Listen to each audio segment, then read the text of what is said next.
Hi, Hershey, and hello, family and friends again. Hi We're here. everyone. Yes, we're here at our weekly sharing of takeaways from our FDE Foundation Group session. Yan. And today, we had our session 7.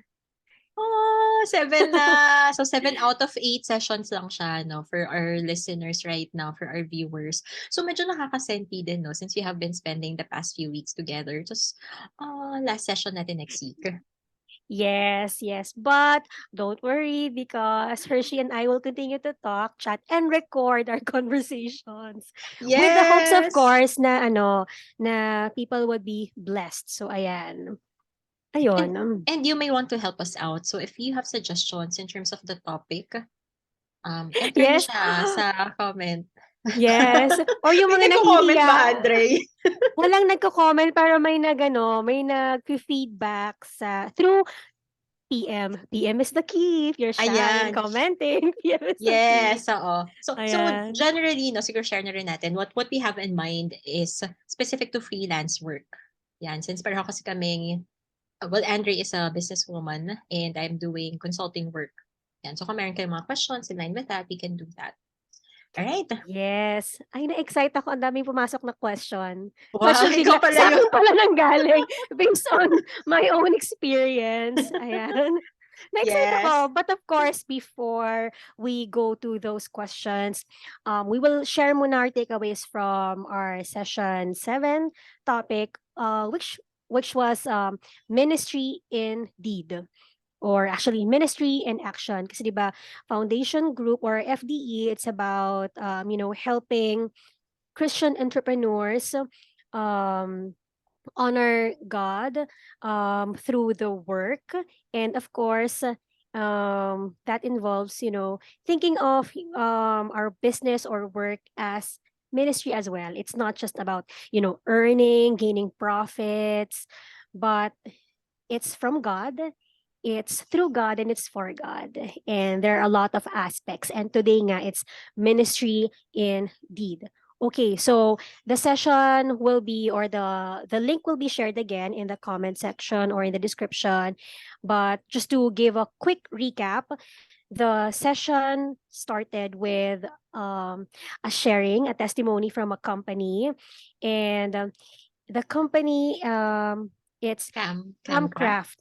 Yes, Camcraft. And I love what they shared, that they really wanted to glorify God in what they do, specifically by loving people. Their motivation is loving people. So they're really taking care of their employees, to a point that they even hired a chaplain, so that if there are employees who would like to talk about anything, who needed someone to talk to, who needed help, not really work related, they have the chaplain who can listen to them and even pray for them. So that is nice. Ganon nila vinabali na they want people, they want their employees to have a lifestyle na hindi lang bahay work. They wanted people to come out as better persons in different aspects of their lives, not Mm. just work. Hindi lang sa Ayan. skills, right? Really better Yes. individuals. A better human Yes, yes. beings there. Yes, and I think one verse na nag-help sa kanila, or one verse na foundation talaga of what they are doing, is Matthew chapter 22 verses 37 to 39. It says there na Jesus replied, "Love the Lord your God with all your heart, with all your soul, and with all your mind. This is the first and the greatest commandment. And the second is like it. Love your neighbor as yourself." So, how we treat others, it's part of how we show our love for God. Ayan. Okay, and of course, before I share my takeaway, let's hear it from Hershey. Yes. Yes. But Here's salamat the for mic. the got it. Salamat for that introduction about what the topic is all about. And I'd like to really focus on the word love. Yun, so that's also the verse that you shared right there. So for my two takeaways, well, the first one is really about being able to love, okay, the people that I work with. And second is also being an answered prayer, okay, to others. There. But before I go into that, quick lang din, no. I also like yung verse na na-share din kasi doon, no. It's also in Matthew. Wait, check natin. But this is about the baptism of Jesus. Yun. So yung sa baptism kasi ni Jesus, before he did anything, okay, before he did anything miraculous, okay, the Father baptized Jesus, the Son, okay, and told him that he is already well pleased with him. Yun. So I guess before we can actually show love to anyone, right? That should be our starting point. Knowing that we are also loved, knowing that we are filled, okay, with the love of God, that we are his children, and because of that, that's where we're going to draw that unconditional love, okay, that different kind of love that we can actually Yeah. give to the world. Yun, so actually yung isa sa mga verses talaga na sobrang gustong-gusto ko din kasi it really reminds me, okay, about who I am in Christ there. So once we have that, okay, cleared na yun yung position natin in Christ, I believe we would be able to extend a different kind of love, okay, a different kind from what the world may typically tell us. Mhm. So first one is in loving. Ay, actually connected na pala siya. Oo nga, it's really about loving others, okay, being a blessing to them. Yan, so i-merge ko na hindi na pala siya 2 points. But Sure. I also like what was mentioned there na parang meaningful work by blessing others. So Mhm. I'll start with a quick story. So I remember when I was already doing freelance work, siguro mga 2 years na siya. So before kasi as an HR, as an HR business partner, so I would really talk to people, HR business partner. So prior to being a freelance worker. So nung nandun pa ako sa corporate as an HR business partner, I would really talk to people, whether yung employees mismo to or yung mga leaders. And I always enjoy yung mga conversations na yun kasi I feel like they trust me enough to actually open up Mhm. even yung mga concerns nila. So when I entered the freelance work, syempre nawala na yon.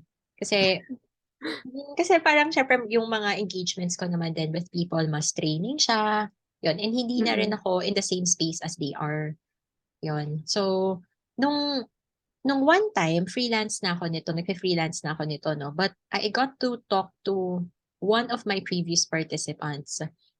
Now, I saw this person 2 years before, and ako na yung nagko-conduct ng mga trainings wherein this person actually participated in. Parang throughout um, over a year. Yan. So parang feeling ko, nung nag-usap kami nung taong yun, nakita ko yung parang pinaka-growth or yung change sa kanya. So nung nag-usap lang kami, initially parang dapat quick catch up lang. No? Parang mga 15 minutes, ganyan. Kasi kakamustahin ko lang talaga. Tapos Andre, hulaan mo, gano'ng katagal? 3 hours? Hindi naman. Pero nag-stretch kami to 1 hour. Tapos na-cut lang kami kasi meron na siyang ibang meeting. But otherwise, dapat So, mag dapat 3 hours. Yes, oo. So, yun talaga dapat yun. Pero anyway, yung realization ko kasi, no, parang while we were having that conversation, paminsan kasi parang feeling ko, syempre, part of being a professional, okay, is maintaining a certain distance, right? With my Mhm. clients, na parang Mhm. ganito lang yung interaction ko with them.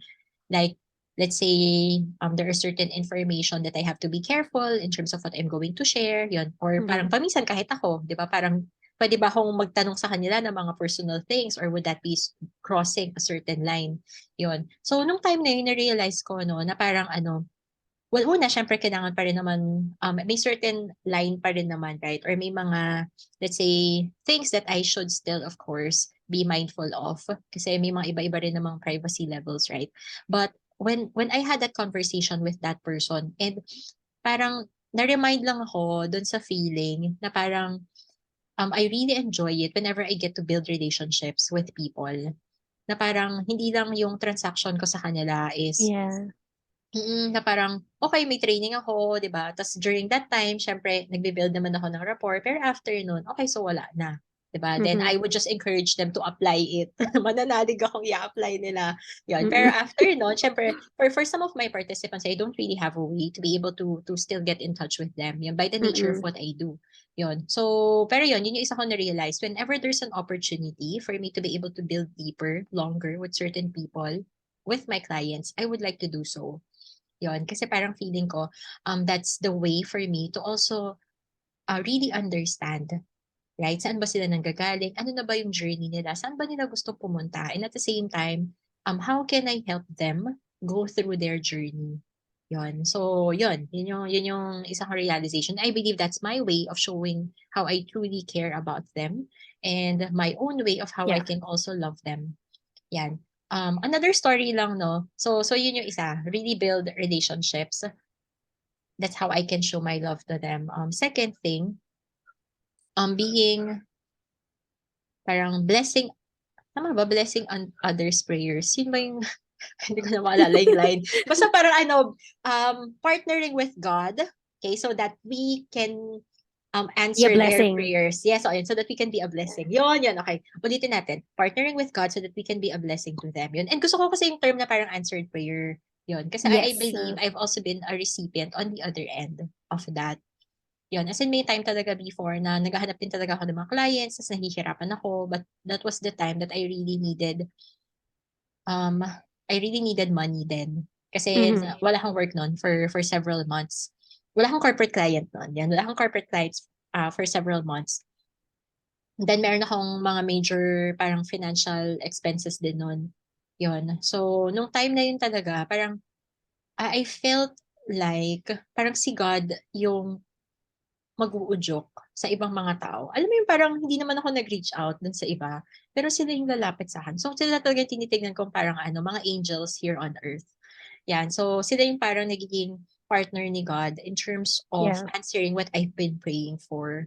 Yun. So, at that time, nagulat na lang ako, yun, yung isa kong nakatrabaho before, she just reached out to me and then she opened an opportunity. So initially it was for 3 months, tapos na-extend for another 6 months. So just imagine the work that I was able to get for that one. And syempre yung provision ni God flowed through that person's parang sensitivity. Yan. And the opportunity that was given to me. So if yung mga ibang tao, no, nabibless ako through their generosity or sensitivity to God's leading, I would also like to be the same to others. So, kung meron mga parang leading si God in terms of how I can partner with people, how I can collaborate with them, how I can bless them, yun, I would like to have that obedient heart. Kahit Lord, kinakabahan ako. Or Lord, parang mahirap po, no? Pero, yes, Lord, give me the grace to obey you. So that I can also be an answered prayer to others. Yun. Ah, nice. And I like that what you shared. And I remember, di ba yung God's promise kay Abraham na I will bless you so that you can be a blessing to others. And I believe that's also one of the reasons God would bless us. We're here not just, to earn money, just to have, limpak-limpak na salapi. Hindi naman yun eh, hindi naman yung makaipon ng sobrang-sobrang dami, but every peso has a purpose. And yes, God would bless us not only for ourselves, for our family, but even for other people. So that's actually a new mindset that I learned when I started my business then. Kasi sanay ako na employee for the longest time. And I remember those times na I would pray yung for provision. So every sweldo is a blessing and ngayon every client is a blessing. So alam ko yung feeling na yon. And dun sa example kasi sa session na pinanood natin, they really wanted to be a blessing to their employees. And for entrepreneurs, so imagine being an answer to someone else's prayer. So ayun. So it's really a It's a blessing. privilege, yeah, to be It's able a to privilege, mm, yes. And it's also obedience, 'di ba? Humility, obedience, kasi we're not just here for ourselves but even for others. Ayun. And what else? Siguro, yeah, for my takeaways naman, um, kasi ngayon, parang solopreneur yung feeling ko. I don't have like hired employees, but siguro one way then for me to apply what we learned, running a business, and caring for others, there could be different ways to show love for other people. So of course, number one, yung term na ginamit dun sa session was ethical, integrity, doing good business, being transparent and being honest with numbers. Even as simple as, filing taxes, it's hard, but then, that's how you, Mhm. um, I don't know, it's part of, loving the nation, loving, And it's our loving, obligation. Yeah. yes. And also excellence in quality. That's how you love people, delivering with excellence. And number three, um, like for me siguro um, yung um, treating people nicely, yung suppliers. Hindi ko naman sila like staff, but for example, Yeah. yung framing, the framing shop, yung mga canvas suppliers, 'Pag magshi-ship painting ka, materials, yes, shipping, treating like Lalamove riders, Grab mm, drivers, Transportify, mga LBC, yeah, treating them nicely. That's how we love others and love people. Ayan. And I just wanna share also one thing that my previous boss shared to me. Sabi niya, when you value your people will value your business. Yan. It's very applicable, especially if you're handling, if you have hired employees. Yun. Kasi it's not just the transactions or the returns that would matter, but the people. Yon. And naalala ko pala, ang ganda ng yung shinare kanina sa video. Sabi niya, yeah, we can automate things, we can use technology, but machines can't glorify God. People can. yeah, yeah, Kaya oo nga. sobrang bina-value nila yung people, how much they care about how their people um would turn out be better persons, not just in terms of skills, but even as human beings. So, ayun. Tsaka Andre, tama Um, 'no, parang yung perspective in automation, aside from of course efficiency, right? And siguro mas marami silang ma-manufacture or something. I believe yung pinaka-purpose din nila is really to help yung mga gumagawa. yes. So mas tao yung So, bina-value nila. Kasi if technically, right, if you're gonna be freed from the many manual work, you can actually focus on something that's more creative. Or you can yes. generally produce Yes. more output din naman, no? Alright. Yes. Yes. And nag-flashback bigla yung IT background ko. um, Yung past yung life mo. values. Yes. Yung value ng systems, ng machines, ng equipment, value ng automation, of course, to reduce reduce errors, reduce redundancy, so that you let the machines do what they can do, so that people can do better with what only people can do. Correct. Making Yan. decisions, creating, innovating ideas. Machines can't do that, but people can. And then, para yung mga tedious job na paulit-ulit na pwede namang machine na lang, yung mga nakaka-bore for people in the... So, para nga, people can enjoy work kasi they know na their contributions are being valued. Ayan. There's increase in productivity, not because we are highlighting productivity or quantity, but more on the quality na nabibigay ng mga tao. So, ayun. Correct. And Ayun. yeah, maganda, Ah, maganda yung sige. part na yun. Kasi for me, it's really about the value of humans, right? Yes. Yes. Okay, giving them an opportunity to actually fulfill the work that only humans can do. Okay. Yes. Ayan, sige. So, Correct. yan, marami tayong natutunan. And kayo, pag-isipan nyo ha, paano nyo ma-express ang love through what you do. Okay? Actually, this is applicable, right? Not just for entrepreneurs or even yung mga freelancers nga na natulad namin no ni Andre. But when you are working with people, that's an opportunity to love others. Right? So, i-comment Yes. nyo, ha? I-comment nyo dyan. Kahit i-PM nyo na lang din kung nahiya kayo. Ayan. But that's it for now. Alright. So we hope may natutunan din naman kayo. And do watch out for our next episode. Alright? So, thank you. Yes. Thank you Bye-bye. so much. Bye-bye.